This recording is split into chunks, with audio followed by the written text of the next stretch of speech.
Assalamualaikum warahmatullahi wabarakatuh. Halo semuanya, bagaimana kabarnya hari ini? Alhamdulillah, semoga kita semua selalu dalam keadaan sehat. Hari ini, apakah ada yang tidak hadir? Alhamdulillah lengkap. Sebelum kita memulai pembelajaran kita pada hari ini, marilah kita membuka pembelajaran kita pada hari ini dengan mengucapkan basmalah. Bismillahirrahmanirrahim. Baiklah anak-anak, hari ini kita akan belajar tentang mukjizat dan keajaiban luar biasa lainnya. Sebelumnya, Ibu ingin bertanya, pernahkah kalian melihat atau mendengar cerita tentang seseorang yang selamat dari kecelakaan maut secara mustahil? Atau mendengar kisah Nabi Musa yang membelah lautan dengan tongkatnya?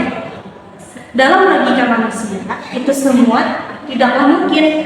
Tapi bagi Allah Subhanahu wa Ta'ala tidak ada yang mustahil. Nah, keajaiban-keajaiban tadi itulah yang akan kita bahas pada hari ini. Keajaiban-keajaiban tersebut terdiri dari mukjizat, irhas, karamah, dan ma'unah. Yang pertama adalah mukjizat. Mukjizat berasal dari kata bahasa Arab a'jaza yang berarti melemahkan. Mukjizat itu diberikan kepada para nabi dan rasul Allah. Mukjizat itu terdiri dari beberapa syarat. Syarat yang pertama, datang dari Allah Subhanahu wa Ta'ala. Yang kedua, menyalahi adat kebiasaan atau menyalahi kebiasaan alam. Yang ketiga, sebagai bukti kenabian. Dan yang keempat, bertujuan untuk membungkam orang-orang kafir. Nah, mukjizat ini bukanlah sihir, tetapi melainkan datang dari Allah Subhanahu wa Ta'ala. Contoh dari mukjizat adalah Al-Quran sebagai mukjizat terbesar Nabi Muhammad SAW. Kenapa? Karena Al-Quran memiliki bahasa yang indah dan tidak ada yang bisa menandinginya sampai hari kiamat nanti. Yang kedua, irhas. Irhas mirip dengan mukjizat. Nah, bedanya irhas terjadi kepada seseorang sebelum diangkat menjadi nabi. Nah, ini tuh sebagai sinyal awal atau tanda-tanda awal dari Allah Subhanahu wa Ta'ala. Contoh dari irhas yaitu misalnya saat Nabi Isa mampu berbicara ketika masih bayi untuk membela ibundanya Sayyidina Maryam.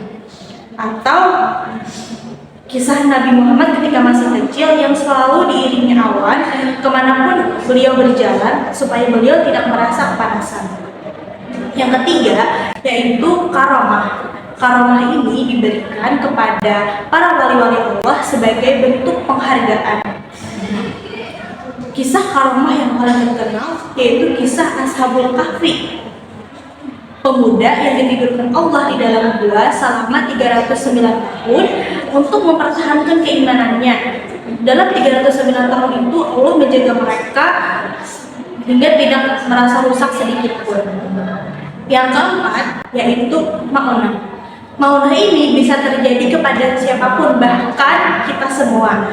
Ma'unah ini adalah sebagai bentuk pertolongan Allah kepada para hambanya. Contohnya, seseorang yang selamat dari reruntuhan bangunan saat setelah terjadi gempa selama berhari-hari. Beliau ditemukan saat masih hidup dan tetap dalam keadaan sehat.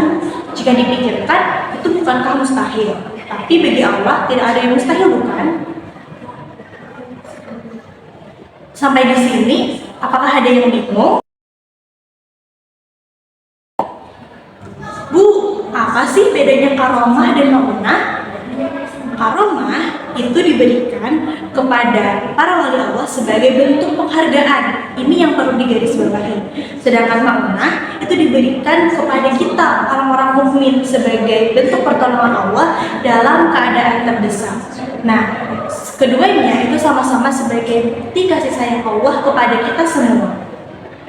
Apakah ada lagi yang ingin bertanya? Jika tidak ada, maka pembelajaran hari ini Ibu cukupkan sampai di sini.